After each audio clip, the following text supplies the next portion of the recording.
Hey roomies, welcome back to Lights in the House. Let's watch my latest video with my good friend, Mr. Jock, to get a little insight on America's favorite pastime, sports. So let's get right into it. Woo!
Hey roomies, we're back with Mr. Jock to get some more insight on sports. Hi, Mr. Jock. Hello, Elaine. How are you? Good. How are you? It's great to see you today. You look so cute in your outfit. I've been looking forward to this interview all week. Well, I'm excited for it too. How long have you been sportscasting? Well, I've been here at Channel 9 for 21 years. I started in 2001, and I spent 2 years in Alexandria at a station called KLAX TV, and before that I spent 2 years interning at a station called KLFY TV. So I guess altogether I've been in this thing for about 25 years total. How did you feel like when you came that first day 25 years ago? How did you feel your first day here? Well, when my first day at a TV station, I don't think I had a good idea of what local TV was about. I thought that you just went on TV and you read a few things and you became famous. And I didn't realize that you had to grab a camera and shoot a lot of your own video and edit a lot of your own video and write your own sportscast and write your own graphics and work under deadline and run around like crazy to beat deadlines. And those were all the things that I learned about TV, that you work a lot for a short amount of airtime. And so, but it was very exciting to get involved, but I didn't know anything about it really. But don't you, like, once you get to do it, you feel so good about it. It gets fun once you know how to do it. And you know what to expect every time. Exactly. And it's different though. It's different what you're saying and doing, but you're still kind of processing different things. Well, the one thing I say about my job is that every day is different. You don't know what's going to happen that day when you get up. It could be great news, and there could be sad news that comes out. In sports, we like to say that sports is an escape from other stuff, so we try to smile as much as we can. We try to keep things as upbeat as we possibly can. But sometimes there's some sad news that we've got to report on and do. That's just part of life. But it is different every day, and I'm thrilled to have a job like this. I joke that the real workers, people that really work, those are the guys in our neighborhood that are like working on the roof and nailing and putting and working on bricks. And when it's 100 degrees outside, I get to come and have fun for a living and do something that I really enjoy. But at the same time, it is work. Well, like, if you work in your life, at least it could be fun. You can make it fun. Well, Elaine, whatever you decide to do, I want it to be fun for you. You know, you don't have to worry about getting a job for a long time. But when you do, you want to go to a place where you're not looking at your watch saying, oh, what time do I get to leave? Or it's only 10 o'clock. I don't get out until 5 o'clock. It's only noon. I got another 5 hours to go. You want to go to a place where you're enjoying what you're doing and the days fly by. But when your head hits the pillow at night, you're tired because you knew that you gave your best that day. Well, I have plenty more questions for you. Oh, I am plenty happy about that. What is your favorite interview of all time? Oh, man, I'm just a local yokel, but here in Baton Rouge, we've had a chance to really cover some superstar people. So, you know, I had the chance to cover Joe Burrow. That was really cool. I'd never covered a Heisman Trophy winner. It had been, I think, 60 years since LSU had one. So I guess I can say that, you know, every single game that year, every single practice, basically, every single press conference, every single Coach O radio show, for the most part, I was at everything. So interviewing him, just all the interviews that year were a lot of fun. Well, that's great that you had fun with it. Yeah. And the team, Anna, sometimes they lose. Oh, no. And so this year I've got a good idea. You're so cute and wonderful that if a team loses the game, I'm going to bring you with me and you'll ask the tough questions because nobody will fuss at you. Thank you. What is your favorite sport to watch and what is your favorite team? Well, I love covering everything, but it's really hard for me to beat the feeling of covering an SEC football game in October or whenever it takes place. There's just nothing like college football to me. It's the ultimate shot of adrenaline. It's the ultimate rush to get on a campus and there's people tailgating and there's electricity in the air and you get in the stadium and it's 100,000 seats and you see the place fill up and you hear the band play and you see the students going crazy and the mascots and all the stuff that makes it great. And to me, that's my favorite sport, without a doubt. I think college football is what I love covering the most. Everything else is great. College baseball, basketball, high school football is amazing. But college football in the SEC is just, it's A+ for me. Did you ever do the college football? Look at me. I'm afraid not, Anna.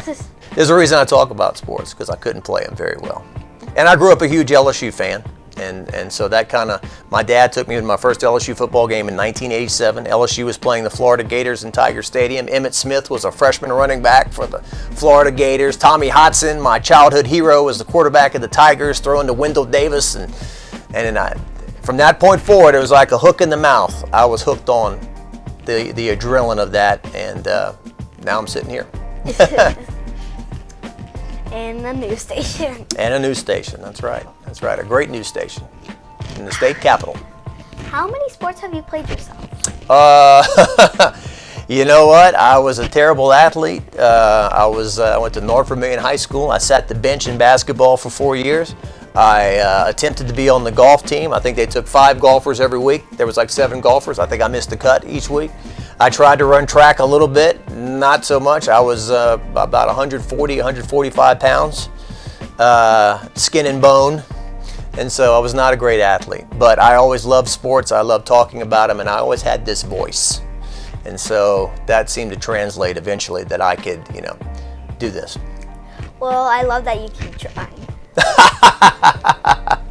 That's right. I keep trying every day. No matter if, humility is great. This is what happens in life, Anna. When you're younger, you think you're a lot better than what you are. And as you get older, you get harder on yourself, actually. You can become more critical of yourself sometimes than you should be. That's what I find anyway. But when you're 23, 22, first getting in this, you think you know everything and you're going to just take over the world. And then, at least in my case, I'm just speaking for myself, but you get humbled and you learn things. So what advice would you give to someone who wants to do sports but is maybe afraid to try? You talking about playing sports? Yes. I think the bad thing about social media these days is that there are a lot of people that aren't doing anything who just sit back and say mean-spirited and negative things to people who are actually trying to do things and be part of things. And so I think that it's important for people to participate in things and to try things and to not worry if you fail or miss a shot or strike out in baseball or fumble a ball, that you should participate in things, be part of things, learn from your ups and downs, and find a sport that you enjoy, find a sport that you love, or maybe just become the new lead singer of the Chiwis. like this young lady right here. Well, thank you so much. Is that all? Well, I have one more thing to ask you. Okay. Do you have any final advice or anything else you want to say to my roomies? Well, I would like to say that Anna is a great neighbor. Elaine, excuse me. Anna is a great neighbor too. And Scott. Scott, Anna, and Elaine are great neighbors. And Elaine's a great neighbor. I always love seeing you bouncing around through the neighborhood. You're everyone's favorite. You bring a big smile to everyone's face. You're so energetic, but I would say once again, whatever you decide to do out there, pick a passion, pick something you like. Whether it's growing a garden, the community garden. You have some blackberries; they were good, huh? Whether it's being a sportscaster or whatever the case may be, chase your passion. Don't chase money in particular. Money makes everything a lot easier. But if you chase money instead of a passion, sometimes you'll be unhappy. So try to find the best of both worlds. Try to make those things come together. And smile, have fun. Don't put too much pressure on yourself. Well, thank you so much, Mr. Jock, for coming to Elaine's in the House. And to all the roomies out there, always remember, Elaine's in the House. Elaine's in the house. Let's relax. Welcome to my house.